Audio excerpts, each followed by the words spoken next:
Alrighty. Hello, everybody. My name is Brady Werger. I am currently the chair for the Iowa DD Council.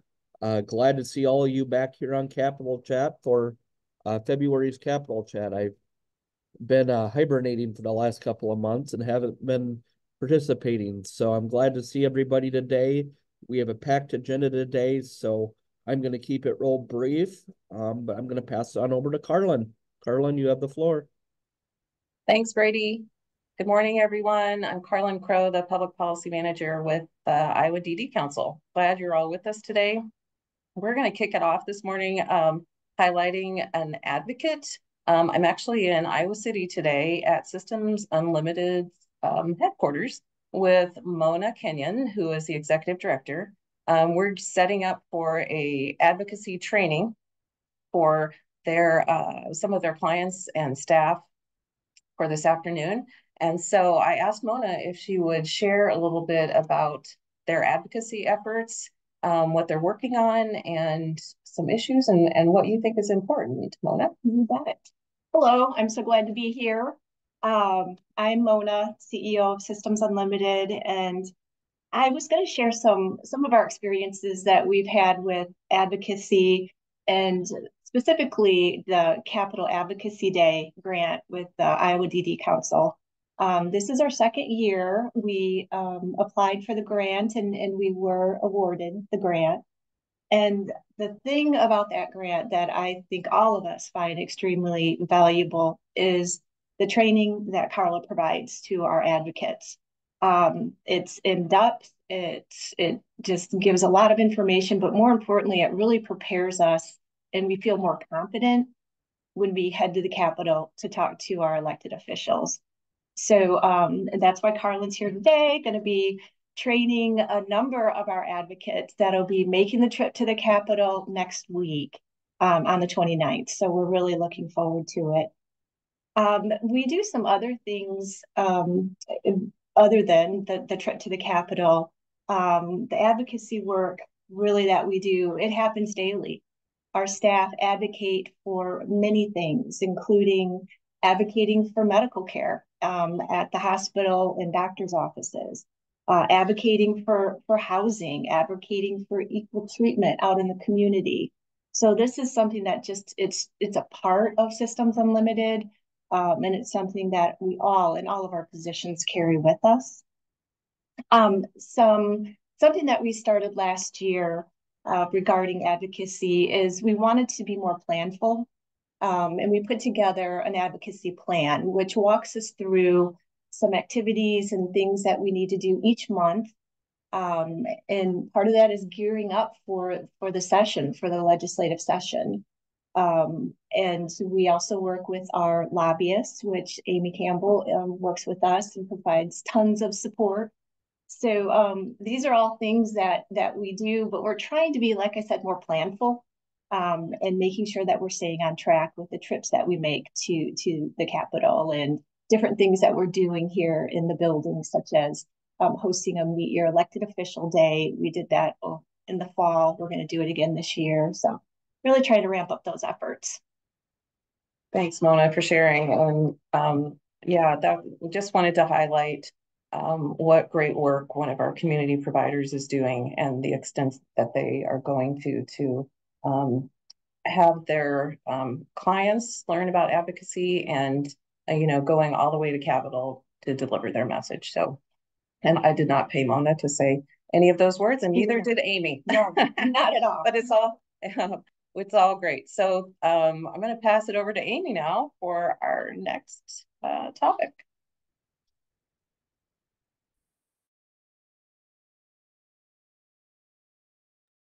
You're muted, Amy. I mute myself all the time. Thanks guys. And it's really great to see what's going on. I put it in the chat that you can ask the DD Council if you have organizations that want help with your local advocacy as well. Lots of resources there. Just contact Carlin and see how we can help you. I just am throwing this slide up here just briefly before we introduce our next speaker, Zach Ryan with HHS. He is in charge of the Aging and Disability Services Networks, that newly created division within HHS. And we do have, I just wanted to note the 2 new House file and Senate file numbers on the bills that restructure that service delivery system, and where you can find all of the information related to this on their website. The new website is so easy to navigate and find that information. But I wanted to turn it over to Zach. I'm going to stop sharing my screen so he can share his. And I know this is one of the things we get tons of questions about is on the disability side of the changes that are being made. And so we thought it would be a great idea to have that discussion here. So I will turn it over to Zach. Thanks for joining us. Thank you. Thank you for having me. I believe I am sharing my screen now. Is that right? Yeah. Okay. Yeah. Very good. And so let me know, sometimes when I do this, the slides don't advance. So if that happens and I start talking about stuff that's not on the screen, let me know and I will adjust. So I'm going to start by talking a little bit about the behavioral health bill and what changes it makes on the disability side. So there are Division 3 of the bill talks about aging and disability. And so the first change that it makes, effective July 1, 2024, is that it removes a requirement that Aging and Disability Services, which is our division, can only designate area agencies on aging as Aging and Disability Resource Centers. So, and I'll show you what the actual language is in the law in just a second so that there's some context for this. But currently, the only entities eligible to be designated as Aging and Disability Resource Centers, or ADRCs, are the area agencies on aging. So this bill changes that and opens it up. It also renames Chapter 231, which currently is the chapter Older Iowans, and names it Aging and Disability Services. And then it repeals other sections of the code that are currently in 225C related to disability services. What happens on July 1, 2025 is it moves sections into the division of our code. So basically what this is doing is making it clear that our division has the authority to not only serve individuals who are older, over 60, but also the ability to serve individuals with disabilities. Oops. So another change that it makes on July 1, 2025 is allows us to serve not just individuals with disabilities, but individuals of all ages. So the next slide here shows what the current language in the law is. And this is what I said earlier. I wanted to give some context, because if you're like me, you see those changes, and until you actually see what the law is going to say, it doesn't really make a whole lot of sense. So where the words are crossed out here is what is being changed. So the first change, Aging and Disability Resource Center, it makes it plural to make it clear that we are going to have more than one. The next sentence, the department shall designate area agencies on aging. It strikes that and says Aging and Disability Resource Center so that we open it up. The goal is to have a much larger network. And then the other change, again, just making it centers plural, is the third highlighted area here. And then at the bottom, currently, the Aging and Disability Resource Center can assist persons with disabilities age 18 or older, but it strikes that and just says that the Aging and Disability Resource Centers will be allowed to serve persons with disabilities. So that we're able to serve individuals of all ages. So what is an Aging and Disability Resource Center, or an ADRC? Throughout the rest of the presentation, I'll refer to them as ADRCs. And what an Aging and Disability Resource Center is a place that provides objective information, advice, counseling, and assistance. It empowers people to make informed decisions about their long-term services and supports, and helps people access public and private programs. So the idea here is it is a very, as all of you are aware, a very complicated system of services and supports to navigate. And so you shouldn't have to go to 9 different places to figure out what benefits you might qualify for. We have the Aging and Disability Center, or we will have the Aging and Disability Resource Centers that are a single place where you can do that. So currently, as I showed you in the law earlier, we do have an ADRC system in Iowa, but it is only the area agencies on aging, and there are 6 of them. They do a really good job of serving individuals over 60 and their caregivers, not because that's the only group of people they want to serve, because their funding is restricted to that. So the goal here is to expand that and to leverage the network that currently exists to not only serve older Iowans, but Iowans with disabilities as well. So the goals for the expansion, the first is pretty clear: serve individuals with disabilities. A second is we want to have accessible physical locations. It's great to be able to access things online or to call somebody, but for a lot of individuals, an accessible physical location is the best option.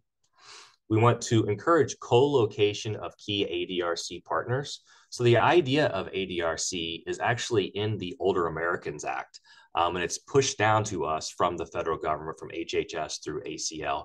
And it calls out specific partners that need to be a part of this network, led by the area agencies on aging, but also the CILs, or the Centers for Independent Living. We also are looking at incorporating community action agencies, local and regional disability-focused nonprofits. The idea here is that, again, if it's a one-stop shop and it's supposed to be the place that you go, a physical location where multiple entities are located is what we think the best option is.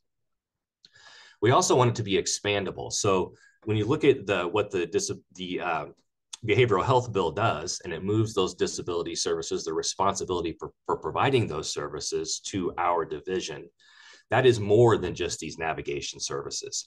So the plan is that we start with ADRC, where we have those navigation services, but we want an expandable model so that those same entities can provide a greater array of services in the future. We do want to follow the behavioral health ASO model so that there would be an administrative service organization administering the ADRC system or network for a given district. And we want to build on existing infrastructure. Like I mentioned earlier, the area agencies on aging have systems in place that do a good job of serving older individuals. So rather than creating a whole new system, we want to leverage what's already there and expand it. So this is a graphic that just kind of shows what the new ADRC system will look like. So we have HHS administering funding and designating ADRC ASOs. And then those ASOs will be responsible for ensuring that these ADRC member organizations, or what we think about as the ADRC, the place where most of the work takes place, not only cooperate with the ASO, but also cooperate with one another. So it really should be a network serving individuals. And it's likely in these ADRCs, I mean, the AAAs obviously are still going to be a part of the network. And as we bring in other organizations, they will specialize, because the AAAs are experts on aging matters. They are not the experts on disability services. So even though we have multiple organizations, there's not going to be an expectation that each organization has expertise necessarily in every group of individuals that it's serving. So I'm now going to talk a little bit about what the roles of each of those 3 layers will be. So the role of HHS will be administer funding to those ASOs. We will develop service definitions and reporting standards, provide a training curriculum, define performance outcomes, and then approve district plans. And if you're familiar with the behavioral health bill, this probably looks really familiar because it's how it's structured. If you're familiar with the current AAA or Area Agency on Aging structure, it also probably looks familiar. And that's the plan, is that we should have similar systems across the board. So those administrative service organizations are going to be responsible for ensuring adequate service provision in every county within the district that they cover, to develop a comprehensive ADRC network of those member organizations within the district, train and provide technical assistance to those ADRC partners, ensure service quality and performance outcomes, develop and maintain data systems for tracking. They act as an intermediary for funding. So the goal is they receive funding from HHS. The vast majority of that funding should be pushed down to those local organizations who are providing the services. And then ensure that those locations clearly identify as aging and disability resource centers. Doesn't make a whole lot of sense to have all of these centers out there if no one can find them. So they need to be these brightly lit places. And then the member organizations, back to the brightly lit identifiable places, they also have to identify as ADRCs, provide a minimum service or provide minimum services, starting with navigation and person-centered planning. We see that as the beginning, not the limit. It's a starting point. They have to coordinate with and among other ADRC organizations, maintain knowledge of local resources, receive pass-through funding from the ASO, and then participate in Medicaid administrative claiming, which is something that the current ADRCs, as the Area Agencies on Aging, already do. And this is a mechanism by which we can make sure that we're leveraging state funds to draw down the maximum amount of federal dollars to support the system. So at that local ADRC level, who do they have to serve? They have to serve older Iowans, Iowans with disabilities, caregivers, and then really anybody who calls looking for information and assistance.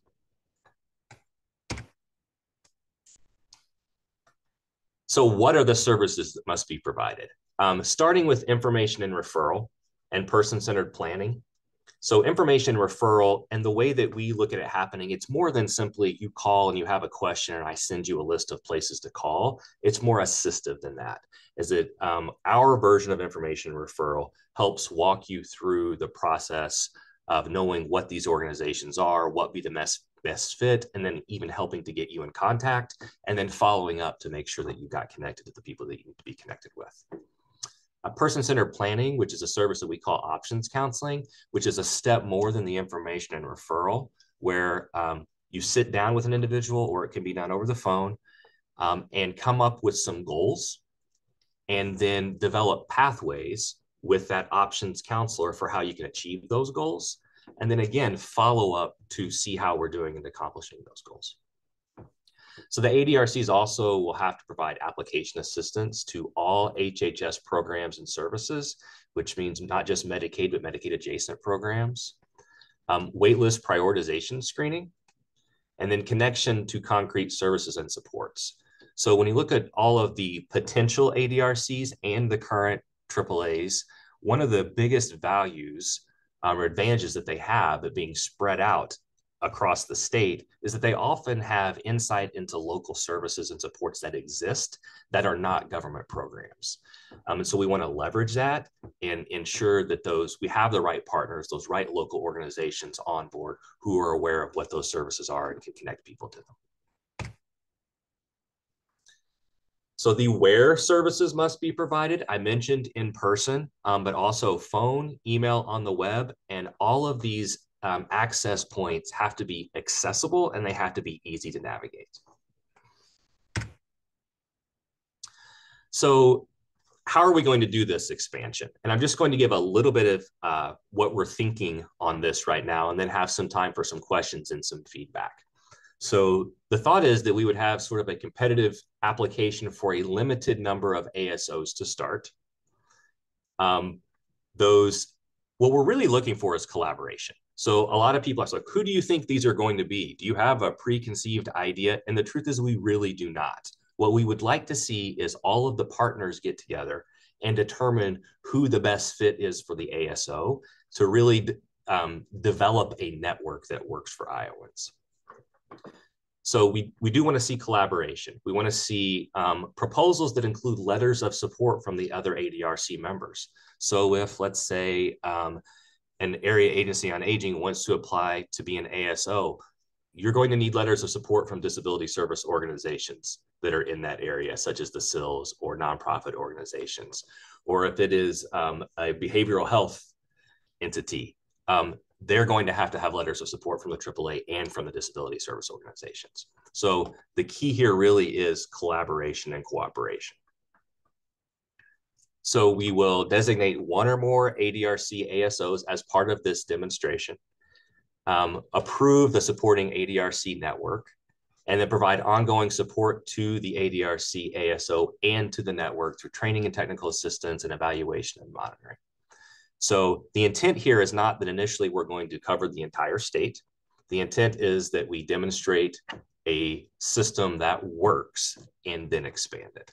And I'm sure there will be some questions about timing and all that later. I'm happy to talk through those and address those issues. This is just a map of what the current behavioral health districts are. Again, I like to be able to see how things might work. So for example, we might get an application for up here in the northeast corner, an entity serving as an ASO to develop a network in that area. It's also possible that a single ASO could cover multiple of these areas and develop a network.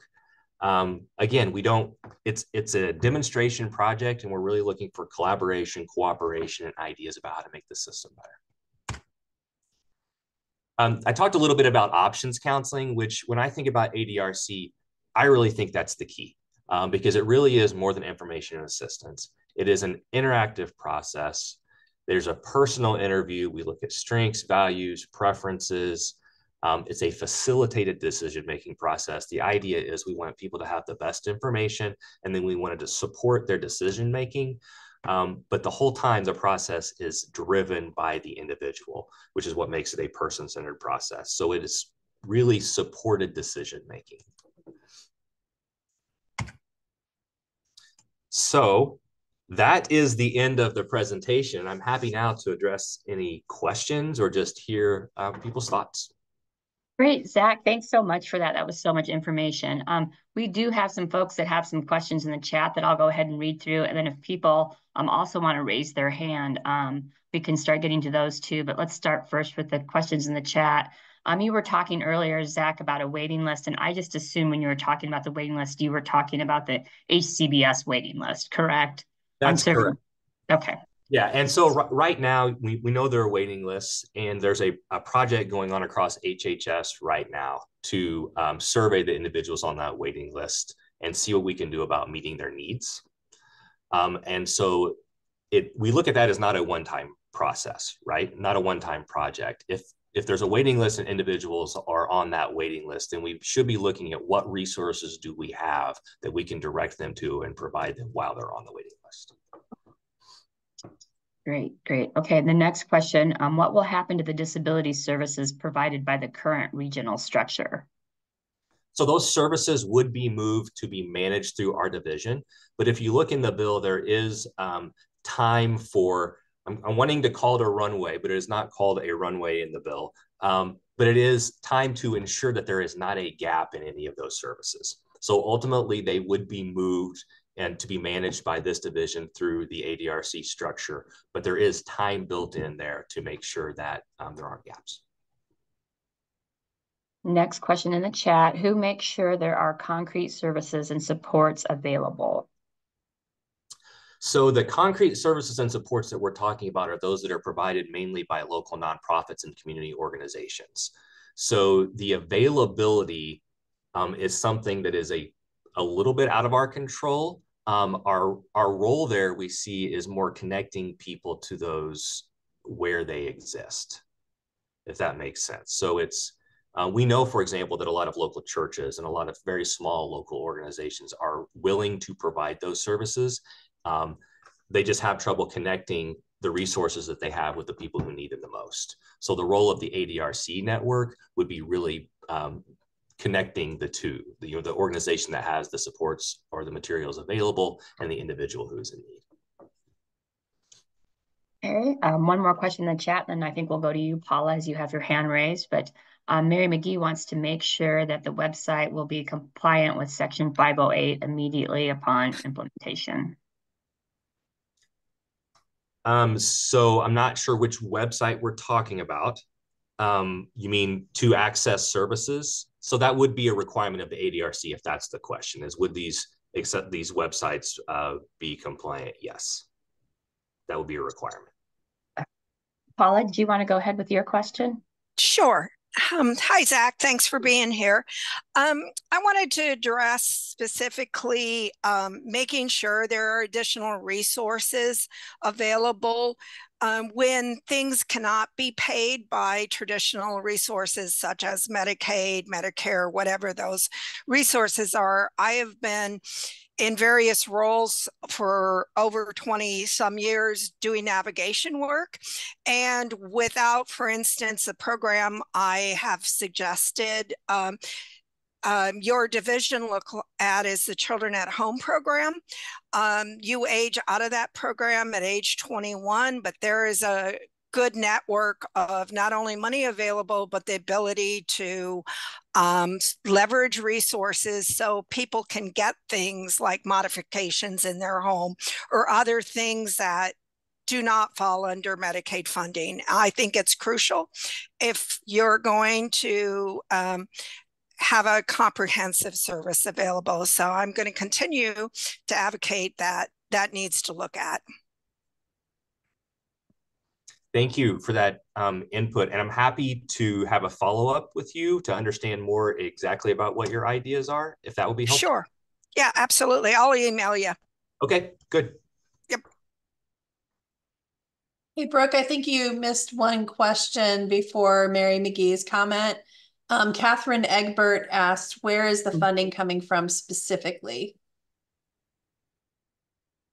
So for the initial, I keep wanting to call it a pilot. It's a demonstration project. The initial demonstration project, we have some one-time funds available for that. The ongoing funding will come from when that language moves those requirements from the current behavioral health section to the aging and disability services section. There will be money that follows. And I believe that is majority of, it's mostly state funding, if not entirely state funding.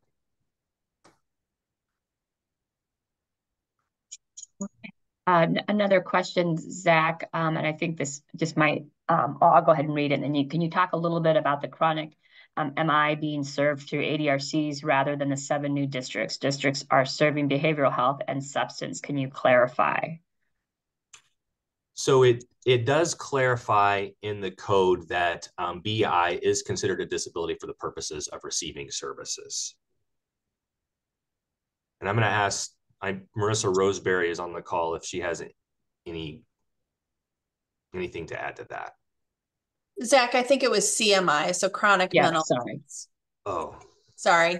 But yes, it is good that BI and DD are specifically outlined in the bill. That's new.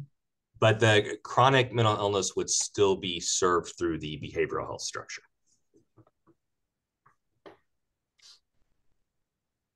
Mary, go ahead. I think that was the question. So she probably follow up.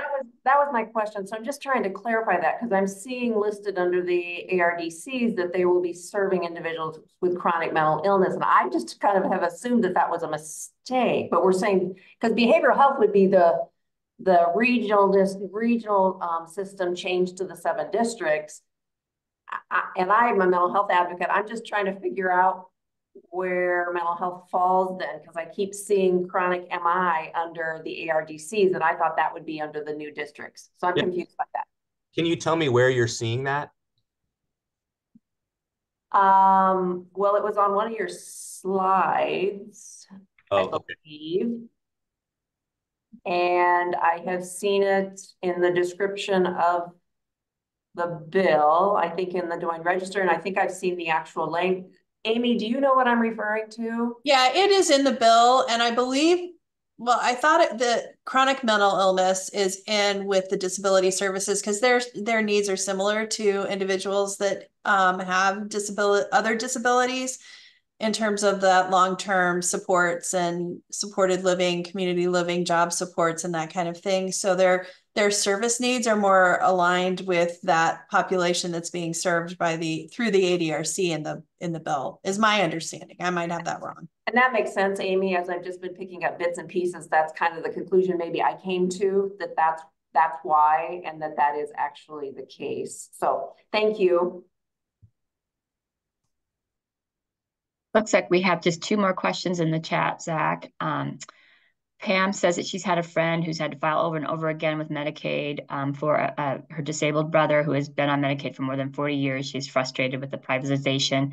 How will she get notified about these new services that could help her? So the goal is that when we have an ADRC structure, that would be the place to go. But I think for that specific question related to assistance with Medicaid right now, I'm trying to think of the best place to direct direct that question. Maybe Julie or Marissa, do you have an idea? I think if we can get some follow-up information, Zach, from the individual, we can get them connected to the right person. Okay. So maybe connect through Brooke and Amy. I mean, you can connect directly to me with that, and we can see who to connect you with. Yep, that will work. Pam, if you want to email one of us your question, and we can follow up with that. Yeah, I'll do that. Thank you. And then one more question. How does this new this structure intersect with the home project with redesigning the waiver system? Yeah, so part of the home project is service navigation. If you've seen a lot of those presentations, you've heard Director Matney talk about you shouldn't have to be Magellan to know where to go and to get services.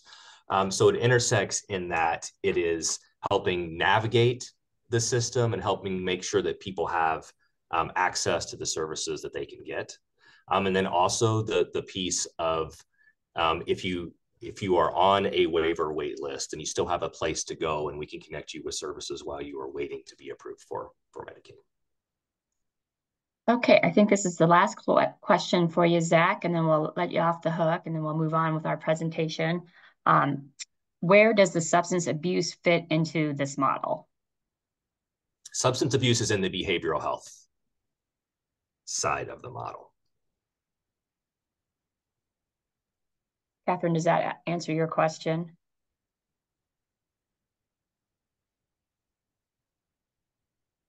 Yeah, Catherine, it's substance use, tobacco prevention, mental health.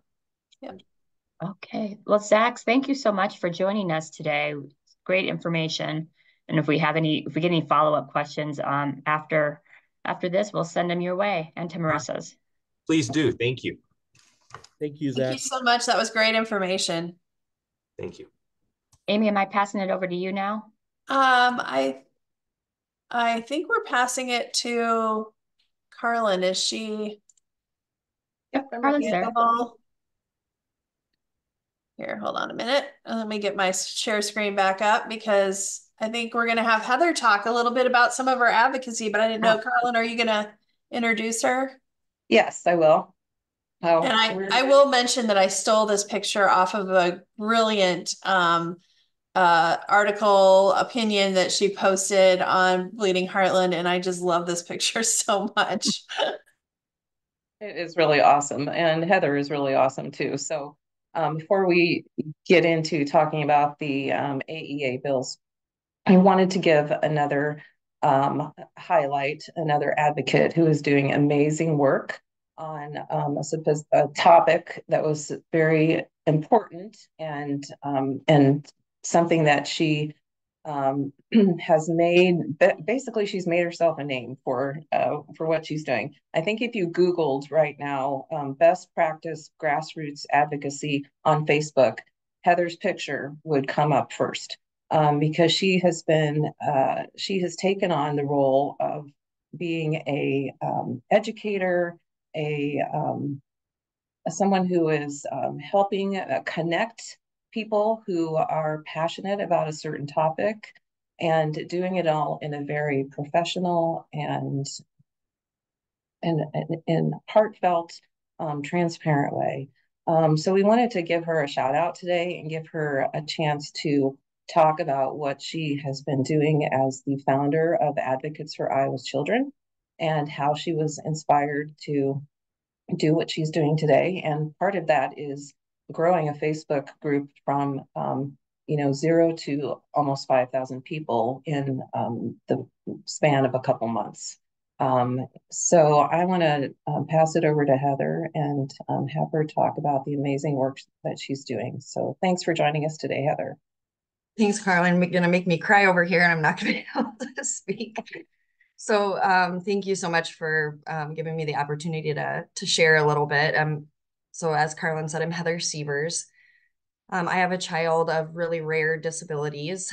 You can read the story in the Bleeding Heartland for some more detail there. I do want to make sure that everybody has time to ask questions, but also, talk through the bill a little bit today.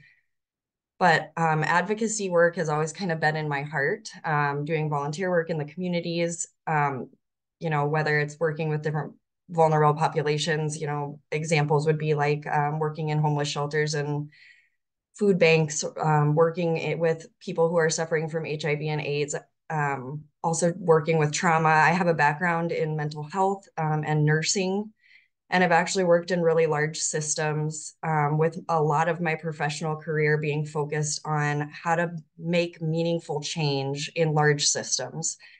So with the AEA reform, this whole kind, I feel like I'm on a political crash course right now, trying to really learn and navigate the system. So part of the beauty of developing these communities of people working towards the same goals, which is really to support our children and people with disabilities and special needs.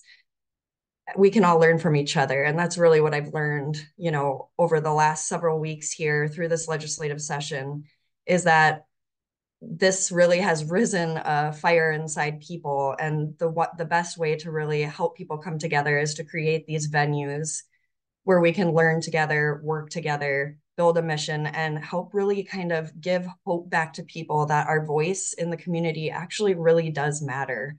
And so with the AEA reform, we had a lot of people that I think didn't know that they had a voice and didn't really know where to go. So what we've really found through this whole process of developing advocates for Iowa's children is that we do have a really strong community.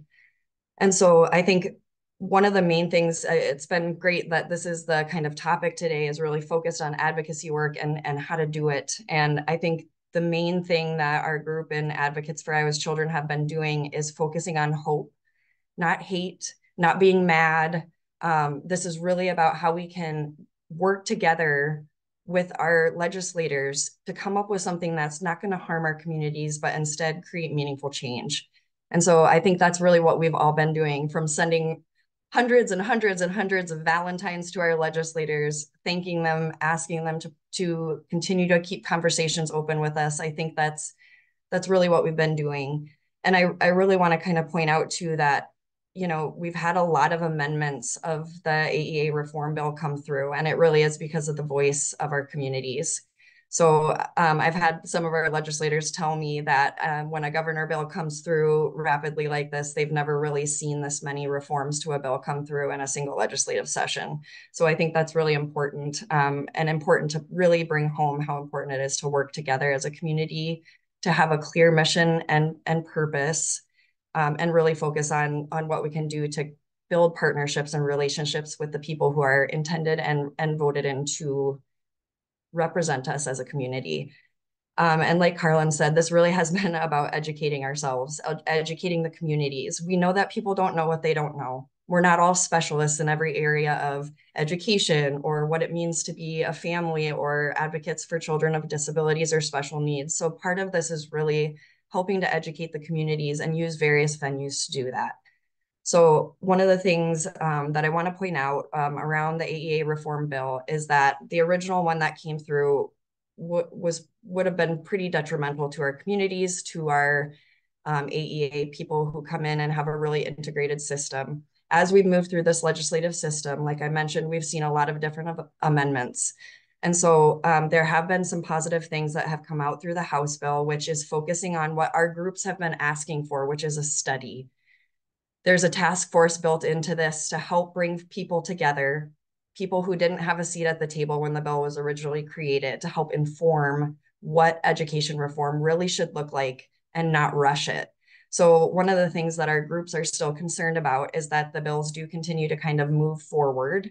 One of the missions that we've been really working forward is trying to get the bill not to move forward. We want to do this study and this task force first to make sure that the impacts that we're having with a bill are correct, are the ones that are going to make a positive difference and not create gaps or anything like that. So as a mother of a child with rare disabilities, I've witnessed how this integrated system really brought hope back into our family and provided so much support beyond what I could have even imagined as somebody who's in the medical profession. And she has overcome so many challenges because of the structure that's in place today. So I think most of the people in the community are recognizing the importance of slowing down. one of the things with the group too is if something does move forward, we kind of have to have two plans. One, ideal state, no bill, do the study. The alternative is if a bill does go forward, what are absolutely the things that need to be pulled out or what must change within those as they move forward to make sure that we don't cause harm. So those are the kind of key things that I wanted to bring forward today for that update. Carlin, do you have anything you'd like to add in just on any of the details around the bills as they sit today? Yeah, we have a slide, actually, we can pull up some of the details on each of the bills, and maybe while Amy's doing that, I'll just comment a little bit more about Heather and all that she's doing. I mean, as she said, she's had to like learn as we go about policy. And she's been the super advocate that we could go to and say, tell us what the community is talking about. And it helped inform us as an organization, what questions to ask and what the challenges are in this legislation and what may be good in it. So it's a real great partnership and a great way that we can see organizations, state agencies, legislature, and advocates working together to really try and come up with what's best for our kids. So wanted to mention also that Heather and two other kind of super moms, one who is on our council and another mom who is who's on the Iowa Autism Council, came together to host a town hall meeting for advocates early on in the process in early January, and did an excellent job gathering comments from the disability community and from the education community that, again, we were able to use as, areas of concern that came up that we should be looking into. So I want to give her and her other colleagues a shout out for that. And we have another town hall coming up, and we'll talk about that later. But yeah, this goes into a little detail on the two bills. And Heather, keep your mic on if you want to comment on any of these, because she knows it in and out. It's amazing how much knowledge she has acquired. But the House file that Heather was referring to, the task force meeting, part of the House file. And that's something that we are really focusing in on and hoping that not only gets, maybe is the one thing that gets passed, but even might be expanded, because what is included in the House file is a 10-person task force appointed by the legislature to meet from whatever the law is enacted until December. And the task force is going to look at the current system and what's happening in special education and with AEAs, and knowing how complicated the whole system is and how hard it is to really get our arms around how everything works. It just seems like a very short time frame to really do a good analysis. So we're talking to legislators about how to, make that the focus of this legislation and have it be less about where the money flows at this point, because there's time to keep working on that and making sure that it's, as Heather said, not harmful to our kids. So, Carlin, can I add one piece to that House file? Yes. So you can see on the Senate file, that was the one that included teacher pay built in. So what a lot of the advocates had been fighting against is those really needed to be two separate bills. We shouldn't be kind of pitting special education AEA support services against teacher pay, like they're very separate issues. So the House actually did move forward a separate bill. They pulled out teacher pay and put it into its own bill. And it also supports our advocates, like our paras who are one-to-one with our kids with disabilities, increasing pay for some of our support staff. So that is a really big win, in my opinion, that is separated out. The one thing also is that the House, both the original bills had written out education and like professional development and media services that were originally provided by the AEAs. And there's something called economy of scale purchasing. So the AEA was able to give our groups cost-effective access to multiple different resources and support services through that. The House has written those back into the bill for support and funding. So the Senate has not really written those back in. So I just wanted to kind of point out a couple of those things there, and that we are really grateful because we feel like we've had a voice in the House as we've moved through these amendments. Thanks, Heather. And I'll just mention too that the bill that was separated out for teacher pay did pass the funnel, so it is eligible to come up for vote. And I know that there's a lot of discussion around it too. So if you want to speak out on that also, I believe we have it in our bill tracker. So just some other, things about these bills. It has a lot to do with how funding flows from the federal government, the state government, and local governments to school districts. And the difference in the two bills is how much goes to the AEAs and how much goes to school districts. And that's the big change from how AEAs are currently set up, where all the funding goes to the AEAs that passes through the school districts. This gives some funding, gives the school districts some flexibility in how to use that funding. The Senate file kind of increases it incrementally, and the House file is separated out by federal and state dollars. The thing that's important about the AEA structure is also that we're looking at is that everything is going to move under the Department of Education. So they'll have authority over the AEAs, which is what's different than the way things are now. Right now, AEAs report to local boards who are set up by local communities and local school districts. So there's a communication or talk around local control here, and the ways that we look at local control and how citizens and parents have a say in that. So that's another area to keep in mind as we keep talking about. Yeah, I think we should watch for that pretty closely. Because there are additional, there's additional work going on in both of these bills right now. And so we did bring forward that piece around, making sure that local districts can truly make their decisions about what they need, since they're the ones with boots on the ground and know the kids the best. The one piece with this that's really important to understand also is our communities have been asking to make sure that anything that's written in these bills around limiting the shared provider model. So what I mean by that is if a student has an identified need, say in the middle of the school year, but a local district hasn't really kind of identified a person or hired someone in to cover a need that's been identified, the AEI right now can kind of deploy.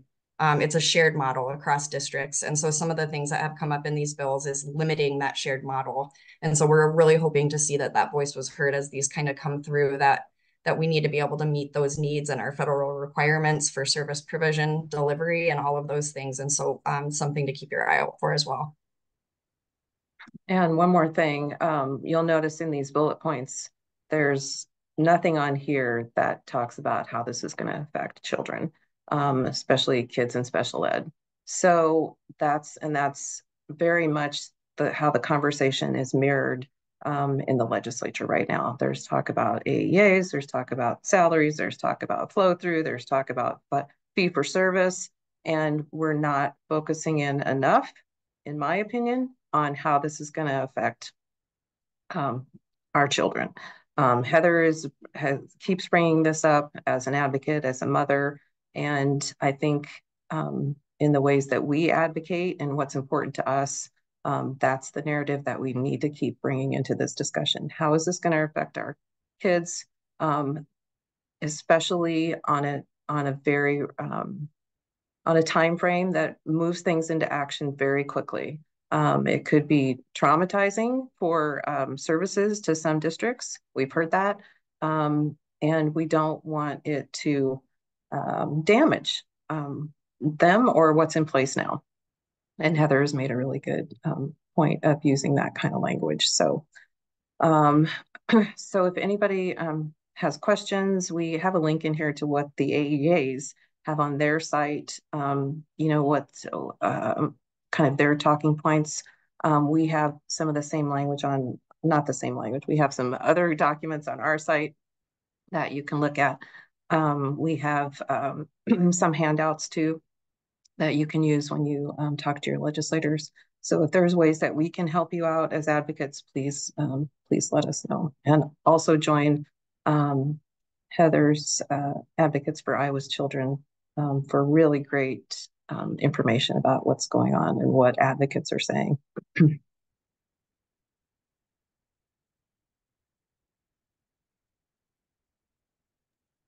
Does anybody have any questions on the AEA? That was a pretty thorough explanation. I will also say the summaries that I have here, when you do get the PDF version, it'll have a link, but the summaries are under this. I don't know if we can, oops. I don't think I can click on that and go to it, but the summaries of the bills, it's just a one-page summary, so it's really easy to read, are right here on the AEA website. So they've got a ton of information on there that can be very helpful. So other questions on the AEA before we move on? You can raise your hands too. I don't see any hands.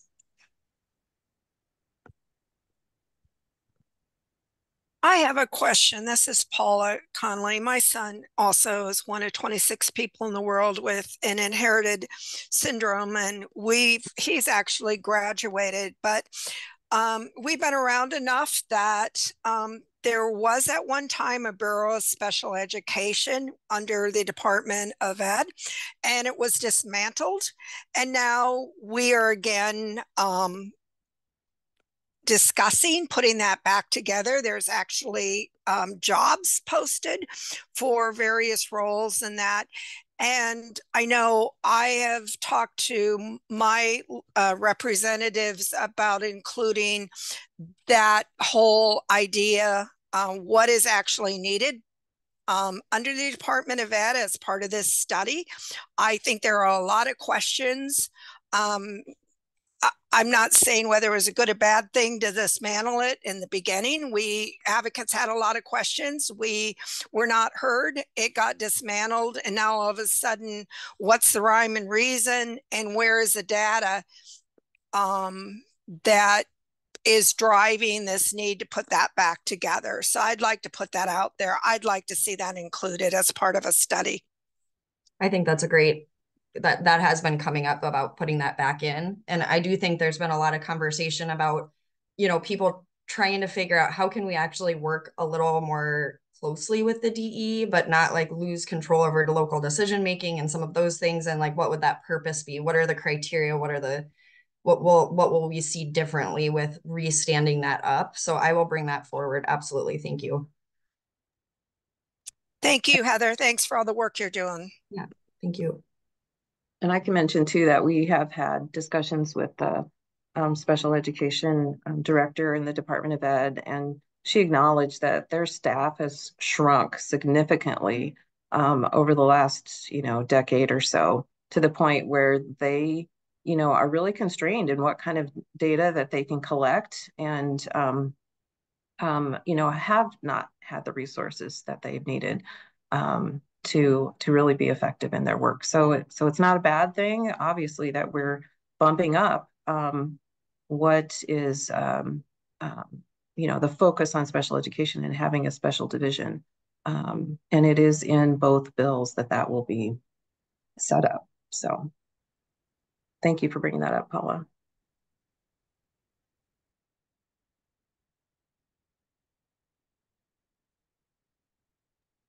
Last call for questions, comments, thoughts, other things, other feedback for Heather, since she has the energy to bring this forward. I told you there's a fire. Or we're going to have to start paying her soon. Yeah. Thank you. And feel free to reach out to me too if, as you have time to digest or things come up. or you'd like to talk more as we kind of keep moving forward, please reach out to me. I can provide an email that you can share. Thanks, Heather. Well, I was going to go on since if you think of something, go ahead and put it in the chat. But moving on, just wanted to remind you that we did pass this funnel deadline. So that's the deadline that cut bills off if they hadn't made it out of committee. And so we just wanted to highlight a few of them in our final moments that made it through. This is in our bill tracker on our website, and it will be, we'll have updates on these in our weekly reports that we get. They are also posted on the website if you're not getting them directly, although you can sign up for those on our website by joining the network if you're not getting these directly in your inboxes on Mondays. But we wanted to highlight a few of those. The first one is House File 2232, which is a bill that we used for the bill of the week this week. It's proposed by Amazon. It passed yesterday in the House 93-1. Representative Shipley was the one that opposed it. I'm not sure why he didn't mention that on debate, but this allows an employer like Amazon who has sign languages interpreters that are hired across their network. So they're located in many states, to get an Iowa sign language interpretation license for all of those, so that they can utilize the sign language interpreters wherever they are. So we do have a bill of the week posted on that.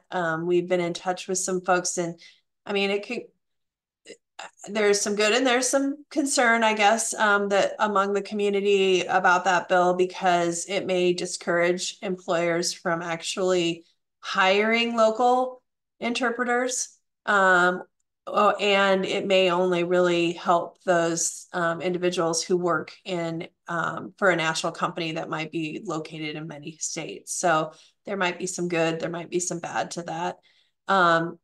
And then we did see another former bill of the week that we had on the accessibility, having the Department of Natural Resources review and study how accessible our state parks and recreational centers are. And that passed the House 97-0. So it's well on its way to getting through that next deadline, which is in March, coming up in 3 weeks. And it has to get out of committee over in the Senate still, but that would also require them to put information about accessibility of the parks on their brochures or on their website, so you could see accessible options around the state. Another bill we're waiting to see get scheduled for debate is House File 2456, which I can remember because it's 2456. Which allows or requires all prescriptions, bag tags, prescription labels, information available about the prescription to be accessible for those who are blind or have a sight impairment. And so that bill is on the House calendar waiting for debate. There's another one I wanted to bring up is House File 2589, which I know some of you on here have testified in the community subcommittee meetings on, participated in, have advocated for, is the Work Without Worry bill, which expands, it's an expanded Medicaid for employed persons with disabilities that allows individuals to work, earn more, own a home, and gets rid of the marriage penalty if for asset limits, because it gets rid of asset limits, and that was merged with the right to repair. So individuals who have those complex technology wheelchairs would no longer need to get a prescription to get that repaired. I believe you still have to get a prior authorization, but would not have to go back to a physician to get a prescription for it. And that was passed out of committee but moved into the House Appropriations Committee because it does involve cost. There is a cost to that, to Medicaid. So that was moved into that committee, which is not susceptible to the deadlines. Did I hear somebody wanting to say something? Okay. Amy, we are at noon, and I'm not sure how long we can have our interpreters stay. Oh, sorry. Boy, I talked a lot for that. Yeah. Anyway, so I'm going to stop there because Brooke's got some final things she wants to say, and we will cover this in our report. Jump off real quick. So as Carlin mentioned, we did host a town hall meeting. I think it was the middle of January now. We are doing, I guess, what we could call 2.0. And there's a quick turnaround on this. This will be Tuesday evening at 6. So be on the lookout for an invite on that. We'll probably send it out today and maybe a couple of times before Tuesday. But this will actually be an opportunity to hear from state leadership about the proposed changes. So Director Snow and Director Garcia will both start off the meeting with walking through the bill, and then we'll have plenty of time for people to ask them specific questions. And so Paula, that might be a great time to ask your question about the special education department within the Department of Ed and the plans for that. So do be out on the lookout for that. We'll record it if you cannot attend.